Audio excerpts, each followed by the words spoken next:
involved the Republican Party a lot, but as even a year ago, you know, the Republican Party's been trying to rebrand itself, and in my opinion, has made no progress. Excuse me. And what we're finding is that from the information that you've seen and garnered, that the old elite of the Republican Party is trying to kill off the Tea Party. They feel threatened by them. You know, the Karl Roves, the Mitch McConnells, and we just don't need these people anymore, even John McCain.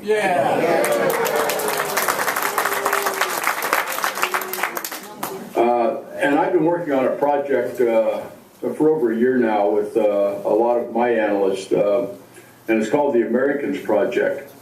When I met with the Tea Party up in Denver several months ago, I went over the Americans Project with them, and they got very excited about it. And I know one of the questions tonight is, how could Stand Up America work with the Tea Parties? And so after a lot of thought and discussion about that, and for my trip down to Florida, I've come up, I think, with a formative plan that we can all work on. We know they're going to try to kill the Tea Party anywhere we can. So we can't go on the defensive, we've got to go on the offensive. And so my thought would be, if you read the Americans really is a movement like the Tea Party was. But for Stand Up America, that's been proposed to me, that it sort of be an umbrella leadership group of some very senior people in the country that could garner and basically pull together the Tea Parties into an overall organization with some senior leadership in it that would be respected and heard, particularly for those people inside the Beltway. So what I'm proposing tonight is that we not rebrand the Tea Party, but let's figure out how we can raise it to a new level. My thought is we have to raise it above the Democrats and Republicans and the political parties. The Americans that we want to put in office, like the Tea Party, are those that support certain things. Constitution, smaller government, different tax system, forward strategy, and national security. Now, Stand Up America can sort of play the part because we spend a lot of time, as you know, in national security. I've been in the Middle East 4 times in the last 18 months. I'm the only senior guy that's been inside Syria, and I was there 2 months ago with the Free Syrian Army. And I just returned from Egypt last month, meeting with General Sisi and the new leadership in Egypt. So that perspective of Stand Up America, which primarily focuses on national security, and the Tea Party continue with the issues that the Tea Party was based on. So to me, it's a nice blend of the capability we have at Stand Up America, the capability within the Tea Parties, that to really start going on the offensive now and not to be backed off by the Karl Roves and all the other people out there that think that the Tea Party's an albatross around the neck of the Republicans. It's just absolutely the opposite. They're the albatross around the neck of Americans. That's right.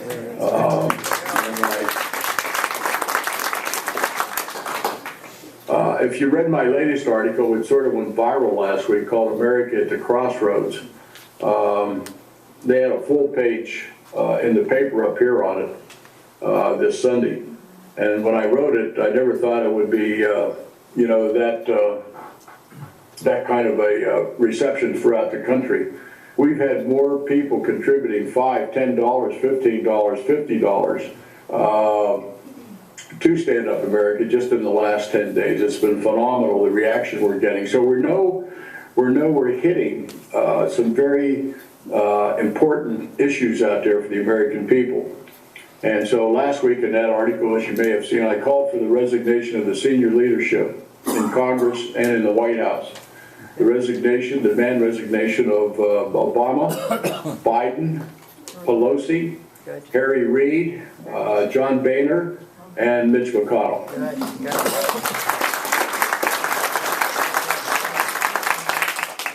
And the reason I did that, because I want to be above the Republicans and Democrats. We want to form a whole new movement in this country whereas we put candidates in who put America first. And if they can't put America first and agree with what we have in the Tea Party and Stand Up America and all those issues, then we don't want to put them in office.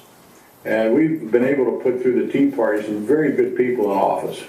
I mean, Ted Cruz has absolutely been maligned, and he gave a wonderful talk, by the way. All these candidates won't be perfect. And I've told people, even on a cruise I was on, a political cruise several months ago, with the head of CPAC, the Conservative Political Action Committee, the NRA, and everybody in one of the forums, well, who do you think should be president? And they were Marco Rubio and Chris Christie and a few others. And so I told the group there, Al Cardenas, who used to be the head of the Republican Party in Florida, is now head of CPAC. And I told the group all there, and my good friend Ollie North was there because we sponsored this cruise each year together, that we have to think not about a politician becoming a leader of the United States. Let's think of somebody, a George Washington out there, to lead the country, and doesn't have to be a senator, doesn't have to be a congressman, does not have to be a governor. So I think that's where we have to go with the Tea Party and the Americans, is to try to find true leaders. If I was to put a leader in tomorrow, it would be Admiral Ace Lyons. He's a 4-star admiral. He's 85 years old, but his mind is so brilliant and with common sense that if you ever seen any of his videos or his articles, you can Google it or you can find it on YouTube. Absolutely marvelous. This guy could turn the country around in a year. And so, and of course, Admiral Lyons wouldn't run for office, but there are so many out there, retired senior military, that understand national security, could face off against a Putin, face off against the guy in Tehran. And that's the kind of maturity and common sense of people of wisdom that we need running our government. We don't need these amateurs running for office and running for president. And I can tell you, when you face up against a guy like Putin, you better be a professional and have your act together, be able to look him right in the eyes. We don't have any of these politicians that can do that. So we need a whole fresh way, I think, of looking at who we put in office and what kind of a movement we have in the country. I think we've got something going now in this crossroads that we're at. I would say that how do we invigorate the Tea Parties to come together with some kind of a American Provisional Leadership Council, and that's what I proposed in my article last week, that we bring together people of respect out of the private sector, retired military who understand national security, understand the threats out there, and tie together with some strong people that understand the economy and understand what we need to do with the taxes. And I listed probably about 12 things in that article. Of all the things that I would do based on the analysis we've done at Stand Up America. We can eliminate 45% of the U.S. government tomorrow and we wouldn't miss it.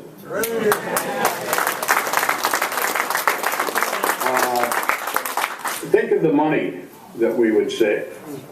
I mean, we don't need the EPA. That's right, yes.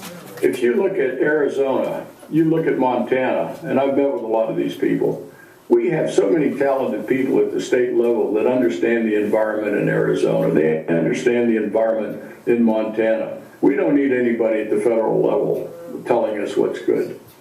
I mean, we have some brilliant people. So there's a good example. Do away with the IRS. All we need is a fair, flat tax. I would totally reorganize the Defense Department in a lot of different ways, and I'm going to write a paper on a little later on how we do that. We don't need the Federal Reserve. It's a cartel. That's all it is. It's a money cartel. Put everything back in the Department of Treasury.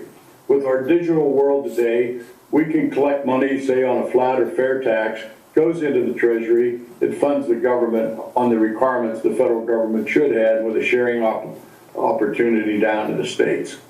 This is creative thinking that we've got to have. Why do we need the Department of Education? We've got so many talented people at the state and local county level who can certainly run the schools today. I mean, even the homeschoolers are doing wonderful today. So don't need that kind of large organizations and institution. If I was president, I'd say, okay, I'm going to have a council of 4 or 5 of the most brilliant educators in the country, and they'll advise me. That's all we need at the federal level. We don't need a big institution organization. Why do we need the Department of Energy? The private sector can handle all the energy. We don't need a Department of Energy to guide us what we do. Some of the jobs that may be specific to the Department of Energy could be, say, moved to the Department of Commerce.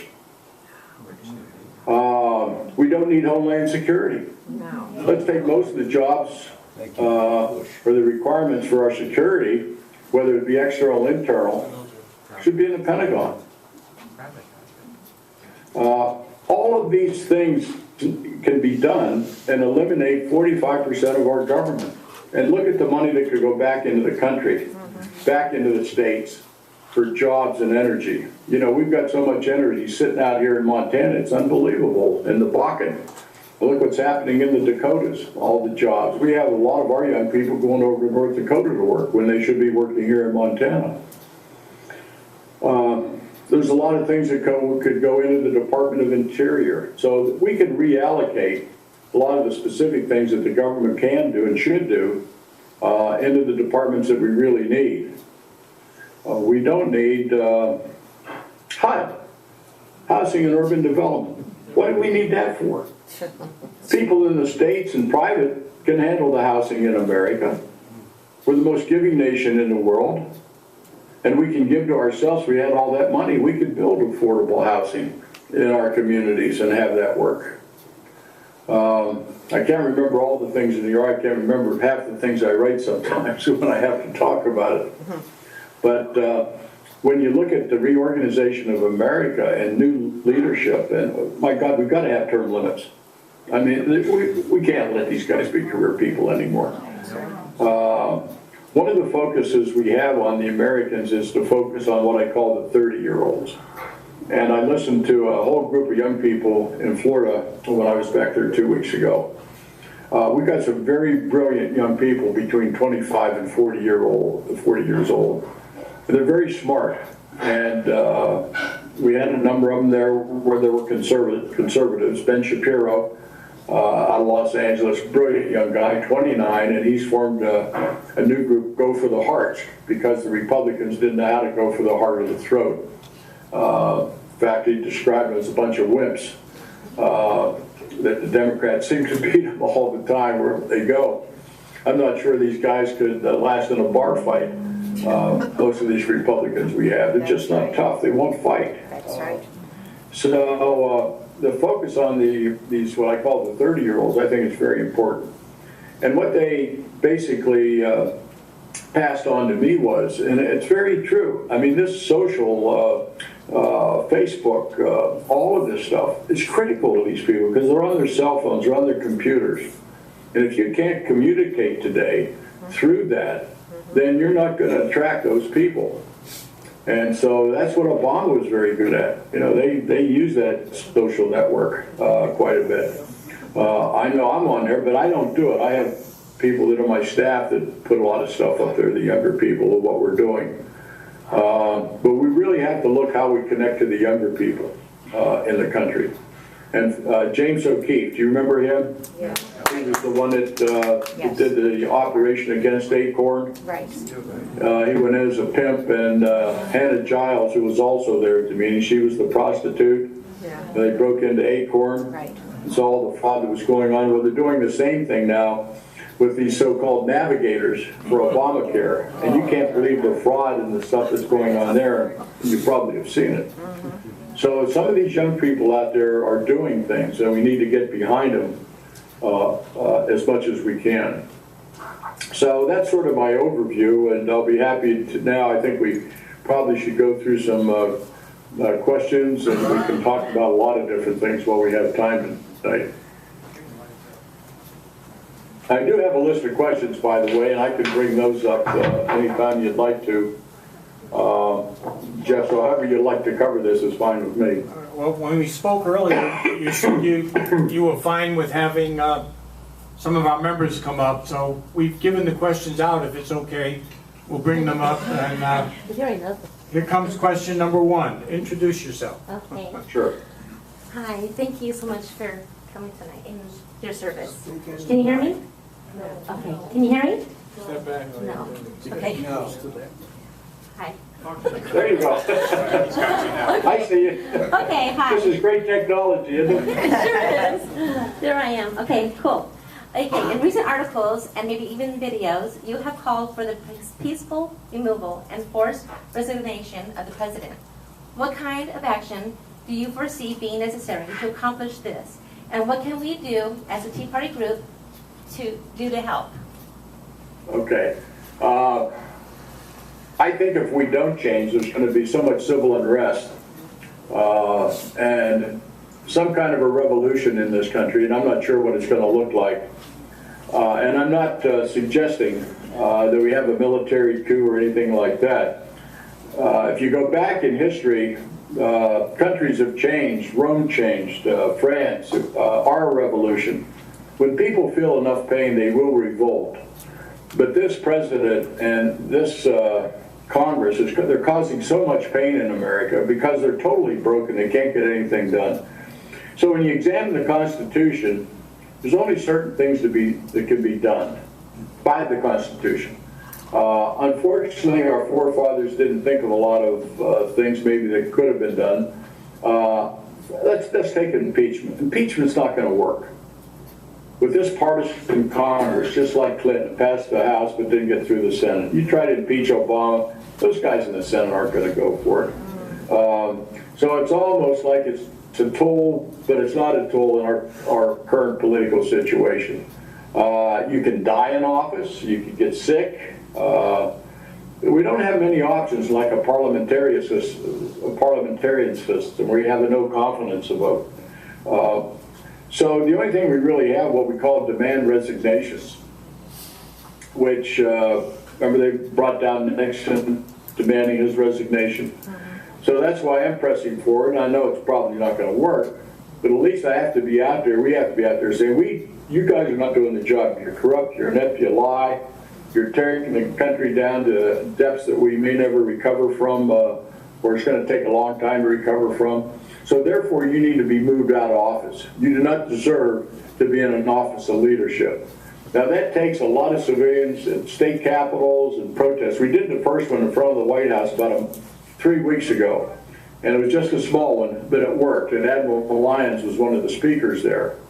We're sort of restricted with the way our government's structured, but unless the people stand up and shout it out and demand these resignations that could lead to impeachment, because we have a lot of treasonous things that are happening. People that are constantly lying. We're working on the Benghazi issue, by the way. We'll come out with a report on that next week.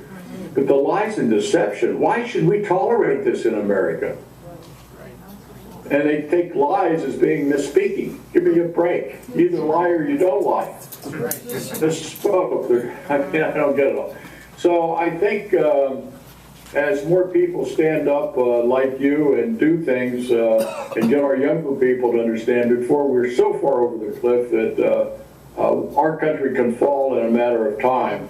If they only knew the external threats that I know about to the United States, and I'm sure some of you are aware of it. So Thank you. it's up to us to make the changes, what I'm saying. We need a George Washington out there to lead us, and we've got to remove these people from office somehow. Good evening, General. This is Julie Wise, co-founder of the Hi, Julie. Enterprise Tea Party. Good evening. Tonight you introduced the concept of establishing the Americans. Could you reinforce whether you see this simply being an umbrella group to bring together and encompass the Tea Parties, or being a political action group like a PAC? Or do you see an actual political party fielding candidates for state and national office? Yeah, great question. And I do have that down, so I thought about that a lot. Again, I would look at the way things happen in any countries is a movement. It's not a political party. To form a new political party in the United States is so insurmountable with the state laws and everything you've got to go through.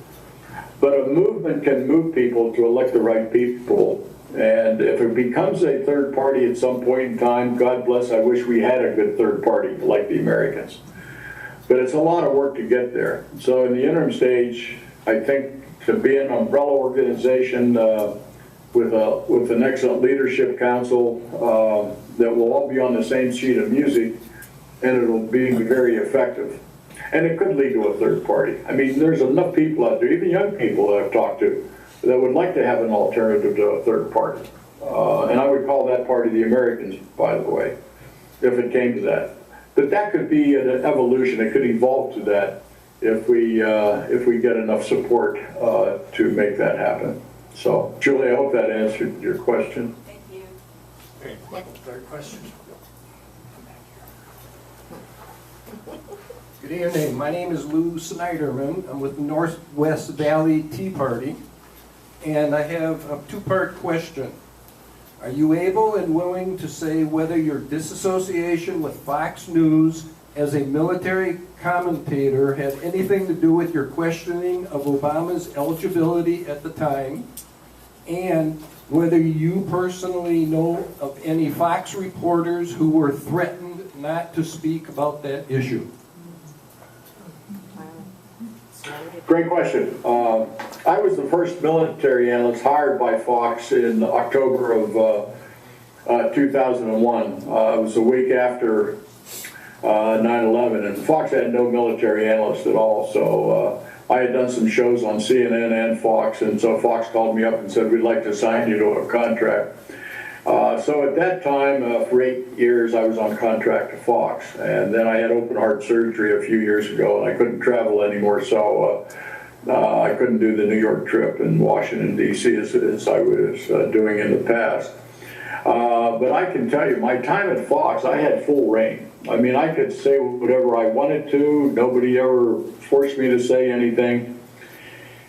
And then, oh goodness, I'm trying to think, either 2009, there was an article written in the New York Times of a reporter who finally got a Pulitzer Prize for the article, challenging all the military officers that were on the air that we were getting paid. We were basically mouthpieces for Rumsfeld and the Defense Department.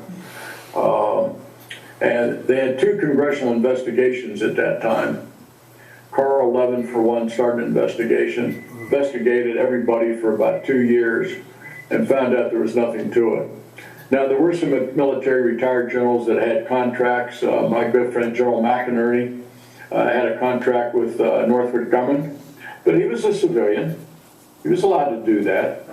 And whatever he said on air, I can tell you from General McInerney's standpoint, there was nothing that anybody was forcing him to say at the time. But when that happened, the networks backed off the military guys. And so for the last 3 or 4 years, you haven't seen that many military guys. Even on Fox, you'll see a few, but there's not many. They have everybody commenting on national security or political strategists, inside Beltway people don't have a clue, talking about the military and operations in Iraq and Afghanistan and so on and so forth. But all the ones that I work with, and there were many of them, even on the different networks, Ken Allard, who was on NBC quite a bit, Rick Fancona, who was with maybe CBS, I'm not sure, General McCaffrey, they were pretty clean. I saw no negatives or anything that they were being paid by anybody to mouth anybody's opinion in Washington, D.C. But we got a bad rap placed on us. That's all I can say. That, and I didn't have a government contract, and I was sort of the mouthpiece for a long time. Roger Ailes used to say, if we wanted anybody to hammer anybody, get General Vallely in. And so I was brought in one night to hammer Jesse Jackson, and I brought him to his knees, and I was with Charles Krauthammer. Charles says, I've never seen anybody slice and dice Jesse Jackson like you did tonight.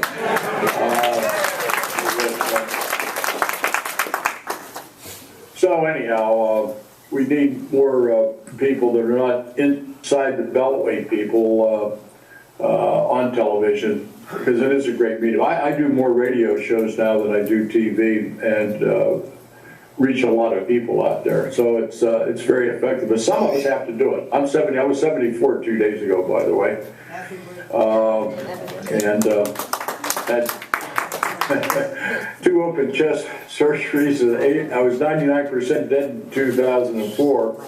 No, it wasn't 2000. No, 2006 when I had an aortic aneurysm, and they finally got me at the hospital with 10 minutes to live. And so anyhow, it's sort of a miracle, but I think let's say, you know, we're kept on earth, I guess, for some reason to go ahead. And I just feel I get passionate every day about doing things and trying to figure out how to get this country back on track. I do like national security. I do like traveling over to the Middle East and find out what's going on and be able to come back and report that. So anyhow, hope that answers your question. I like that part about slicing the ham. Jesse Jackson, I'm originally from Chicago. My name's Frank Carroll. Hi, Frank. I'm first vice chairman of the Republican Party here in this district in Maricopa County. And the question here is, can you tell us whether yourself or Lieutenant General McInerney were obstructed from submitting written or verbal support for Terry Lakin to the court prior to or during his court-martial, and whether you've reviewed Sheriff Joe Arpaio's evidence, mainly or referring to specifically the video evidence that he's submitting. Yes, I was called by a group in Washington if I would support Colonel Lakin when he refused to abide by the orders of the Commander-in-Chief and be deployed to Afghanistan. Terry was a medical officer, as you know. And so when I examined everything, and Terry really was challenging the legitimacy of President Obama as the president. So I examined it and found out that in my own beliefs, you know, they try to label me as a birther. I said, I'm not a birther. I mean, I just trying to figure out where the hell this guy was born, where he came from, and how he got here. And that was my main thing. So what we found out through the Terry Lakin trial was that the colonel, a woman colonel who was the military judge, absolutely was ordered from the White House not to allow any evidence to come into being about the legitimacy of Barack Obama and his birth certificate and all of that stuff. So that system was purged very early on by the Terry Lakin case. And I had asked General McInerney if he'd come on and give his opinion and even testify, which he did. Terry went on and served a short period of time at Fort Leavenworth, and he's out now, I think, in New Mexico practicing medicine, and I'm in touch with him occasionally. But my feeling is with Joe Arpaio, matter of fact, if you look back, you can Google it, when they came out with the birth certificate from the White House, I had several CIA guys examine that right away. We proved within 48 hours it was a false document. It had been layered, about 6 to 8 different layers. There was not a true document, and it was only a certificate that was whatever they call that, Photoshop. And so even today, I think Joe's investigation, which nobody in Congress will take, by the way, nobody wants to touch it. Because he's the first white-black president, that's what I call him, the first white-black president. And nobody in Congress will touch it. Even if Fox, go back to what your question even alluded to earlier, Fox was pressured. Sean Hannity's the only one that stood up for a while. That's one of the reasons Glenn Beck left. And so they didn't want anybody questioning, even Bill O'Reilly. Oh, well, I've examined it, it's valid and all that. Baloney. That's right. Bill doesn't do all the homework he thinks he does, but he thinks he's smart. So, I've done over 50 shows with Bill O'Reilly, so he's not as smart as he thinks he is. He doesn't do his homework as much as you think he would like you to think, anyhow. My own opinion.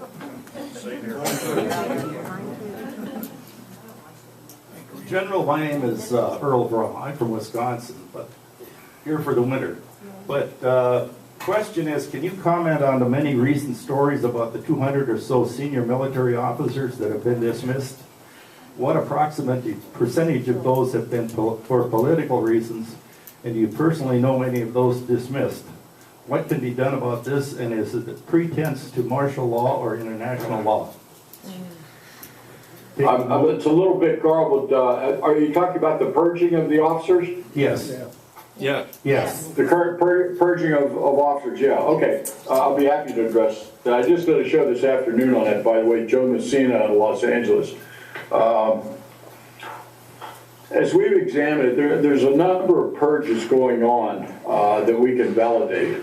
The purge of senior officers all the way down to enlisted men are being purged out. And I'll give you some examples of that. So you have purging of people because they're not falling in line with the Obama political guys and the ideology. But you also have a purge of documents and training. General Dempsey came out and told everybody in the training area, you've got to get rid of, eliminate the use of radical Islam. You can't use it in any teaching materials. You cannot portray the radical Islamists, Al-Qaeda, as enemies of the United States. You have the purging of Christianity within the ranks. You have so much social engineering going on. And I'll give you a case, and you can find this as well. An Air Force sergeant was removed from his position 2 months ago because he didn't believe in gay marriages. His squadron commander was a female lesbian. She removed him from his position because he did not fall in line and agree with her the gay marriages, okay? You have Christianity. General Jerry Boykin, my good friend, he gave a talk in a church in uniform, and he was mustered out of the Army, okay? Purge on Christianity. I met about 2 months ago up here in Big Fork from a young Navy lieutenant who had contacted me and wanted to have breakfast, and he wanted to bounce some things off on me. So we met here, had coffee and breakfast, and so he was telling me about what's going on board the ships. He said, we have more classes now on sexual harassment than we do on ways to fire our guns, land ships, or land airplanes, and do all the things that the Navy guys do. He said, we sit in the galley for breakfast or lunch, and he said, we have senior officers who are overhearing what we're saying, and they will come up to us and absolutely tell us to knock it off. We can't talk about politics. We can't talk about Obama. It's like the political commissars that were in the Russian army. Remember, every Russian unit, they had a political commissar. Chinese the same way. And they were propagandists. That's what's going on in our military. This is coming from the troops. The morale, I can tell you, absolutely is the lowest it's ever been, because they're being purged on First Amendment rights. And even, you know, back when I was a young lieutenant, I never talked about the president and all that. I mean, you could talk about policy and issues, or why we're cutting this back, or why doing that. You have some freedom of speech. These people in the military today, including this senior officer, are told to shut up. You shut up or else you're out. You fall in line or you're out. Now, there's been some senior officers we know that have been taken out of position for misconduct. And when I went through what they call the charm school, once you make brigadier, they put you through a 2-week charm school in Washington. And so one of the speakers there was saying there's 3 things why generals get in trouble. And so we're sitting there listening. 1, women.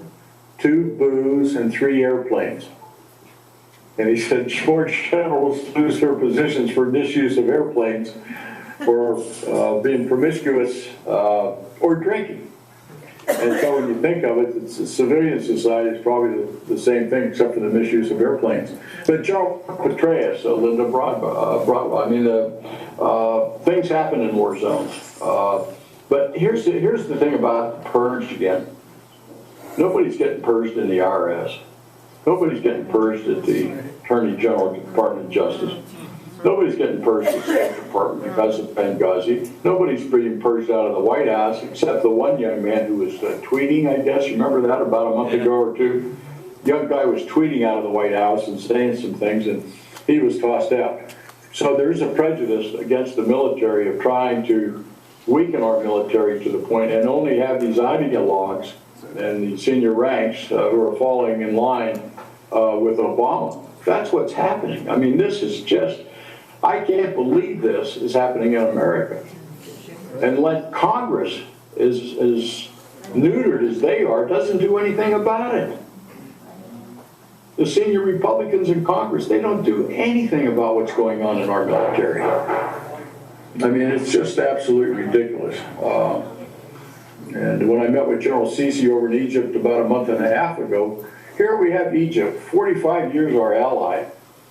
They're protecting the Suez Canal. We promised them all these spare parts for the planes we gave them, and the military aid.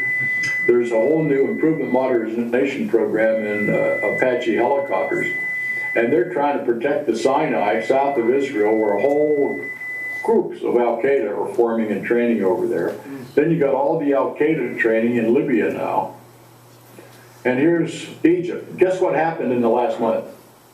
Egypt has had 3 delegations from Russia come back in, signing agreements with Russia now to provide them spare parts for the airplanes, new missile systems and everything. All of our allies have vacated us.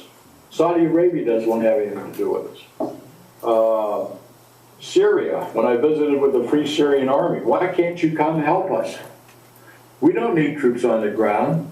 Just give us some stuff to shoot the Assad's planes down, because that's where we're getting all of our injuries, killing all of our people. So I go back. Our government's totally broken. Can't seem to accomplish anything. Anything. We have not had, if you think of it, unless you guys correct me, and women in there that are sitting that understand history, we haven't had a diplomatic victory since the wall went down. And who created that? Reagan. Think about it. What diplomatic victory have we had since that? And here you have Hillary Clinton burning up all this fuel, Kerry burning up all this fuel, and they come back and you say, well, what do you accomplish? I mean, this thing with Iran is a total fluke. It's a total myth. Nobody in the world thinks that there's a good deal in that at all, except John Kerry and Obama. And then Obama supports the Muslim Brotherhood, who supports the Al-Qaeda, Al-Nusra, the other forces over there. I mean, it is, I hope I'm not, these are things you see about. I'm not telling you anything different. I'm just trying to put it in perspective that what the chessboard's like out there, particularly in the Middle East, and who are the players on the chessboard. We're not a player at all. I mean, this is unbelievable. So, anyhow, we go to the next question. General Vallely, we had asked our members to submit the questions in advance, but I have 2 requests if you have the time, because we have a little more time. So if you do, we'll take 2 more questions and kind of a half a question. It was also asked, going back to the purge, is there anything that we can do about it as Americans, or any recommendations you have? And following that, we'll bring on 2 more questions. Thank you. Well, I'll tell you, that's a great question.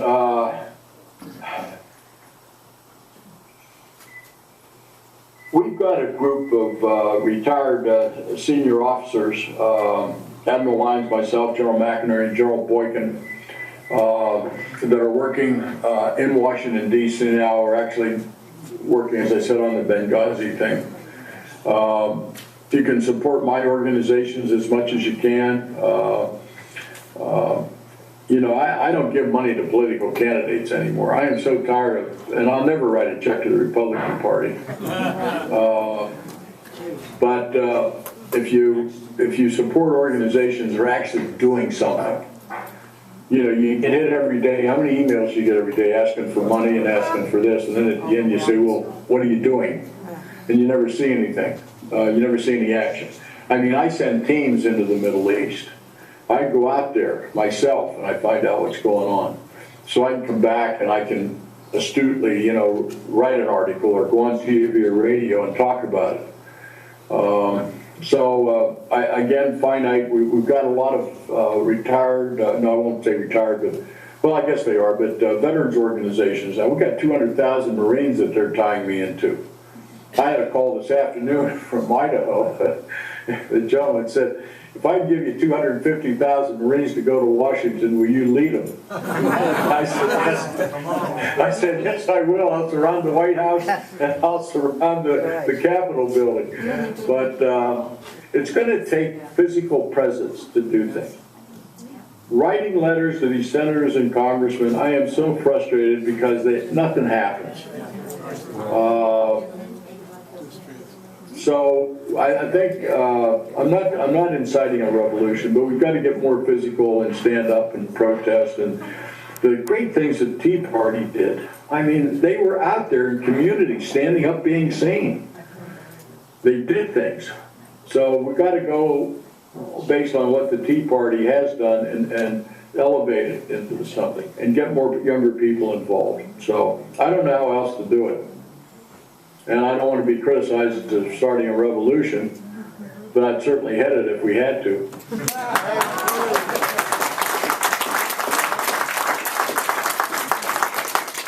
We all love a good fight if it's worth it, right? Good evening, Yes, sir. Good evening, General. Thank you for your service. My question is you've alluded a number of times to people that are sitting back in D.C. that don't want to do anything for any of us. And a lot of our elected officials now, when they run for office, use the 80-20 mantra of Reagan. But they use it when the 20% is voting away our constitutional rights.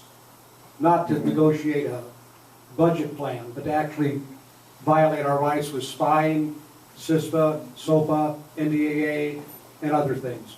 Where do you stand on, you talk about an umbrella group, where do you stand on us removing these type of people from office? To maybe get some help? Yeah.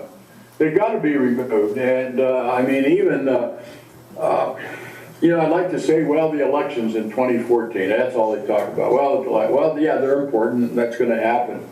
But if we continue with politics as usual, okay, I don't see much different than a lot of these Republicans from the damn Democrats. That's true.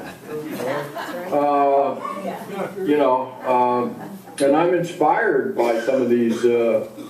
I love this Mike Lee, for example, from Utah. He's a great example of a young guy. I think his name's Jordan. Is it Jordan from Ohio? Trent. What's the gentleman from South Carolina that's on the Benghazi Commission? Trey Gowdy. Trey Gowdy? Something like that, yeah. We got some young women. So we've got to continue to nurture that and get those kind of people. And we want them to be above being a Republican or being a Democrat. And that's the first question we should ask them. Are you running it as an American first, or are you running as a Republican? If they say Republican, say you're out. We're not supporting you. Yeah.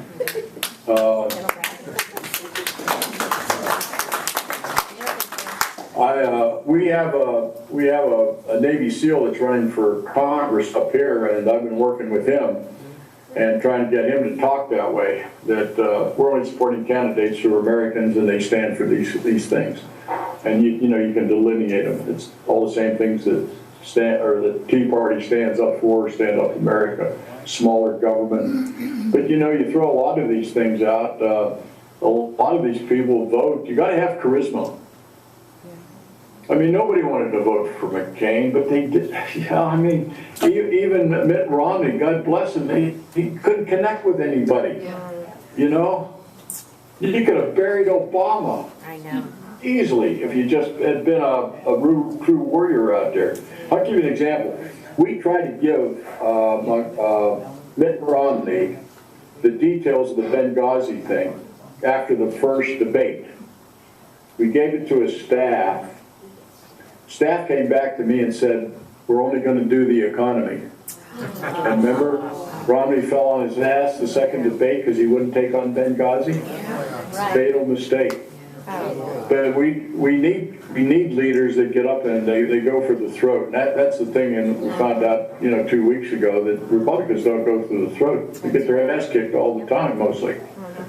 Whereas these Democrats, boy, I'll tell you, they're ruthless. That's right, yeah. They lie, cheat, do whatever they have to. That's right. And so you got to figure out a way That's right. to beat them. And I think you beat them by being a strong American. I don't give a damn if you're a Republican Democrat. I'm a damn American, and I'm going to beat you, and I'm going to win. So,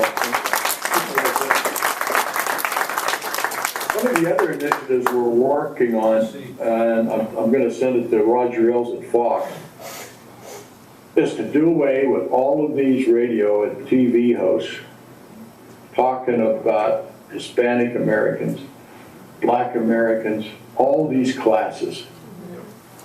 And I'll give you the example why I think this is important. Ray Tanner's a good friend of mine. He's a professor at Georgetown. And they interviewed him. I was with him. And he's a black professor.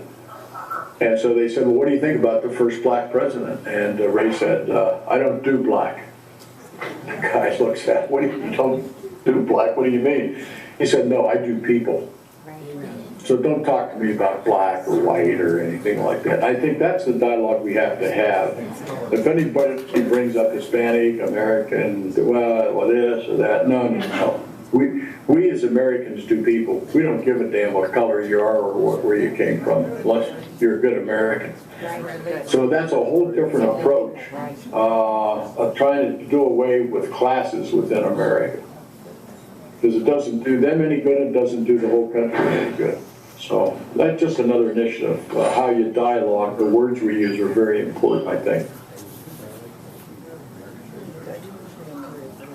General Vallely, thank you so much for addressing our group tonight. Thank you so much for your active military service and everything you've been trying to do for our nation since your retirement. We all thank you so much.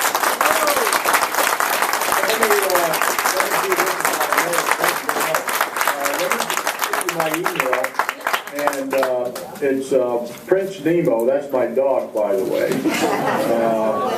And I want to give this email to special people like the Tea Party people. It's princenemo@reagan.com. princenemo@reagan.com. I'd love to hear your feedback and get some of your ideas. And then our website is standupamericaus.org. standupamericaus.org. And we post there every day. You can take anything off of it and use it as you want to for whatever forms you may have, or send them on to other people. But we are having a positive impact, so we've got to keep at it. And we've got to use the media. And I'm just a big believer in it, that as much TV and radio and publicity that we can get, the more people we'll reach. Good. Thank you, sir. Have a good evening. Yes, thank you. Thank you very much.